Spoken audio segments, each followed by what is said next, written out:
কি প্রশ্ন? স্বামী খারাপ হলে স্ত্রীর করণীয় কি? স্বামী খারাপ হলে স্ত্রী কি করে তার স্বামীকে ভালো করতে পারে, কি মেডিসিন অ্যাপ্লাই করতে পারে? এটা হাদিস থেকে, কোরআন থেকে জানার দরকারটা আছে না নাই? আসলে প্রিয় ভাইয়ের একটি কথা অলওয়েজ মাথায় রাখবেন, এবং মা বোনদেরকে আমি অ্যাড্রেস করে বলছি, আমার প্রিয় কলিজার টুকরা মা এবং বোন, একটা কথা মাথায় সবসময় রাখবেন, সব স্বামী কিন্তু একরকম নয়। সব স্বামীকে এক পাল্লায় মাপলে আপনি বড় একটা ভুল করবেন, ঠিক কিনা? যেহেতু একসঙ্গে স্বামী স্ত্রী থাকে, মাঝে মাঝে দুটি কথা উল্টাপাল্টা হতেই পারে। দুই হাড়ি একসঙ্গে লাগলে একটা আওয়াজ আছে না নাই?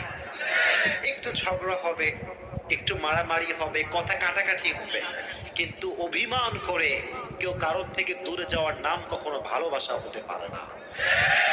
তো মাঝে মাঝে রাগারাগি হতে পারে, ডাজন্ট ম্যাটার।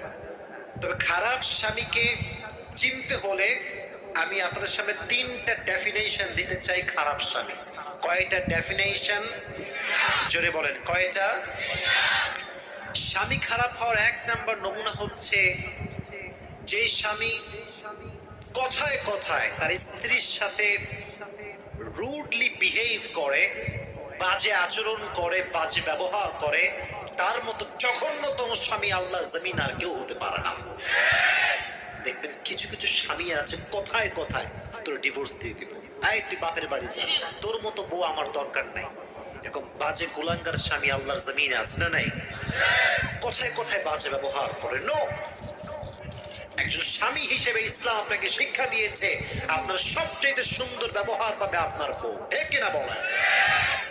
রাসূল করিম সাল্লাল্লাহু আলাইহি ওয়াসাল্লাম বলেছেন, সবচেয়ে উত্তম পুরুষ হচ্ছে সেই পুরুষ যে তার বউয়ের কাছে ভালো পুরুষ। সুবহানাল্লাহ পড়ে। যে বউয়ের কাছে ভালো সে আসলেই ভালো, আর যে বউয়ের কাছে খারাপ সে পৃথিবীর সবার কাছে ভালো হলেও সে আসলে ভালো হতে পারে না, ঠিক না? জান্নাতে আপনারা যেতে চান? কথা কয় না, চান? নবীজি বলেছেন জান্নাতে যেতে হলে একজন মানুষের সার্টিফিকেট তোমাকে নিতে হবে। একজন মানুষের সার্টিফিকেট ছাড়া কোনো পুরুষ আল্লাহর জান্নাতে প্রবেশ করতে পারবে না। সেই সার্টিফিকেট যার থেকে নিতে হবে সে হচ্ছে আপনার বউ, আপনার স্ত্রী। স্ত্রী জানে তার স্বামীর ক্যারেক্টার কেমন। পৃথিবীর সবাই জানে যে আমার এই লোকটা খুব সাধু, আল্লাহওয়ালা, কিন্তু বউ যদি বলে যে এটা লুচ্চা, দুনিয়ার কেউ তাকে আর ভালো বলতে পারবে না, ঠিক না বলা? বউয়ের কাছে ভালো হওয়ার দরকারটা আছে না নাই? এক, যে স্বামী স্ত্রীর সঙ্গে কথায় কথায় খারাপ আচরণ করে সে কখনো ভালো স্বামী হতে পারে নাম্বার ওয়ান। নাম্বার টু, কথা কি বোঝা যায়?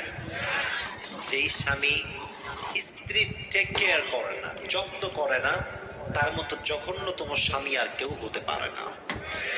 কিছু কিছু স্বামী আছে দেখবেন জাস্ট বিয়ে করে, রোবট রোবট টাইপের স্বামী।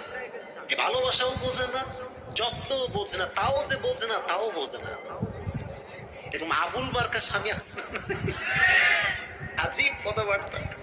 বিয়ে করছে, বাড়িতে বউটা আছে, 1.5 মাস 1 মাস হয়ে যায়, সে প্রবাসে আছে, কল দিয়ে একটা খোঁজ খবরও রাখে না। একটা কল দেবো না, তুমি কি খাইছো, কেমন আছো, ভালো আছো কিনা, কিছুই বোঝ না, খ্যাত আর খ্যাত, ঠিক কিনা বলেন প্রিয় ভাই? এটা হচ্ছে দ্বিতীয় নমুনা স্বামী খারাপ হওয়ার। এজন্য স্বামী হতে চাইলে যত্নশীল পুরুষ হওয়ার দরকারটা আছে না নাই? সেই স্বামী সবচেয়ে উত্তম স্বামী যেই স্বামী তার স্ত্রীর প্রতি যত্নশীল। সেই স্বামী সবচেয়ে উত্তম স্বামী যে হচ্ছে রোমান্টিক স্বামী। সেই স্বামী সবচেয়ে উত্তম স্বামী যে তার স্ত্রীর দুঃখ কষ্ট স্ত্রী বলার আগে সব এমনি এমনি বুঝে ফেলে, ঠিক কিনা?